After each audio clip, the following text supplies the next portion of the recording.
Fog Racing back with the F1 Manager career mode here with Ferrari, and we're doing under in this career mode part. 2023 upgrades, facility upgrades coming. Is the car going to be much better? We've got a new regulations for I think it's like a minor tweak to the regulations next season. But Red Bull lead the way. We're here in Australia. I mean, the objective is we've just got to like cement ourselves as the second fastest car and hopefully do something. But Red Bull have such an advantage, it's hard to do that. And as you can see here, going into practice 1, Alonso, Russell, Bottas, Leclerc, it's close. Practice 2, again, Alfa Romeo, Bottas, showing there's a consistent trend of like Bottas, Hamilton, Alonso being in like 3rd, 4th and 5th. But as we move in to qualifying, it looks like it's going to be another Red Bull 1-2 with Ferrari nowhere to be fucking seen. 9th and 10th. A wee bit shite there if you ask me. Verstappen gets into the 17s. Mick Schumacher qualifies last in the Aston Martin. Q2 we scrape through, and 6th and 7th. Bottas gets 8th. Russell again, though, it's always going to be those top 5 cars in the top 10 positions. And then as we move in to Q2, hopefully we can get a job done here, but looks like it is Max Verstappen going to be getting pole position. Perez just can't really match his teammate, and there are the results. And we've got a race on our hands here. Ferrari, we've got 4th and 5th. Alpine behind us.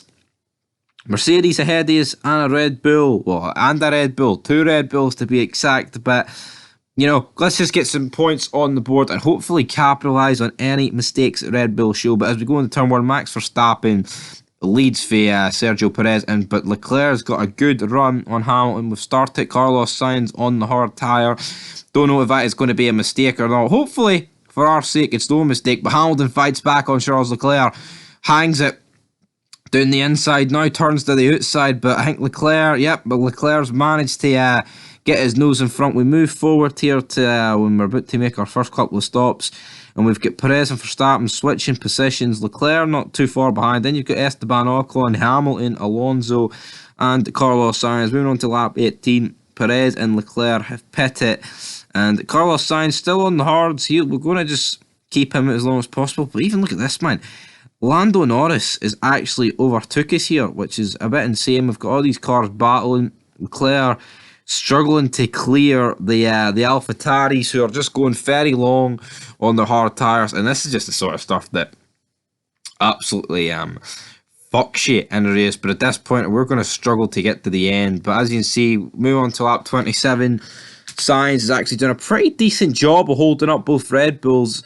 Verstappen's been able to close in on Perez. We've got Leclerc, who's just dropped ages back because of that whole thing with the AlphaTauris. But, you know, he's all over the back. Perez now in the DRS of Carlos Sainz. Surely we'll get him on the run down to turn 1. But that Ferrari power, man, deploying down the straight. It's doing pretty good.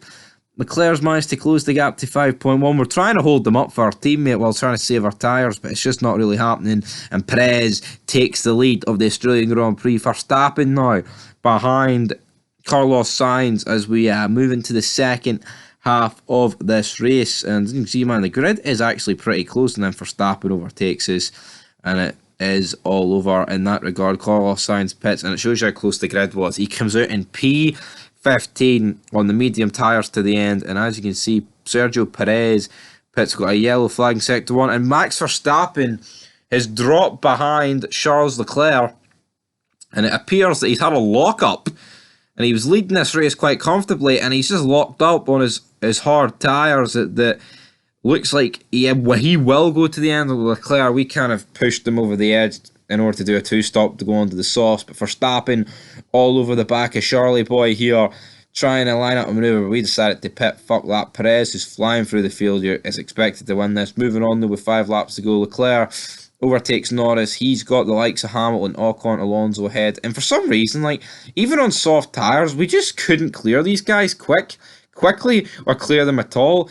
And Perez and Verstappen just kept the same distance ahead. Verstappen constantly in the DRS of Perez, which just dragged them away from this battle. Well, Carlos Sainz's strategy is kept him in 9th. We overtake Ocon on the outside. We've got Hamilton and Alonso up next, but as we move on to the final lap, got Max Verstappen trying to do a manoeuvre here on Perez, but his tyres are just so much worse at this point.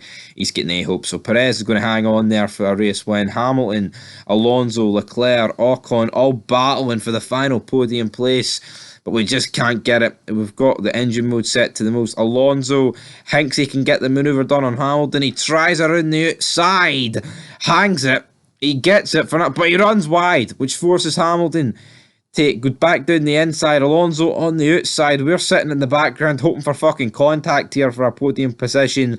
But these two guys, looks like Fernando's got it in the Alpine, but it looks like Hamilton's got it. They've both got it. Alonso now in the DRS to the line. Doesn't pull out, can't get it. We're closing in, but it finishes Hamilton, Alonso, Leclerc, Ocon, and you know what? A fantastic race from Lando Norris. Is Carlos Sainz. I mean, it looked like we got Russell on line, but it says we didn't. And Sebastian Vettel in the AlphaTauri wraps up the points there. And so Sergio Perez wins, gets the fastest lap. Isn't too far behind Verstappen. Alonso is third, then it's Sainz in the championship, Hamilton and Leclerc. Red Bull have a massive fucking gap. There is no two ways about it. As next up is Imola, a home Grand Prix for the Tifosi. But until next time, peace.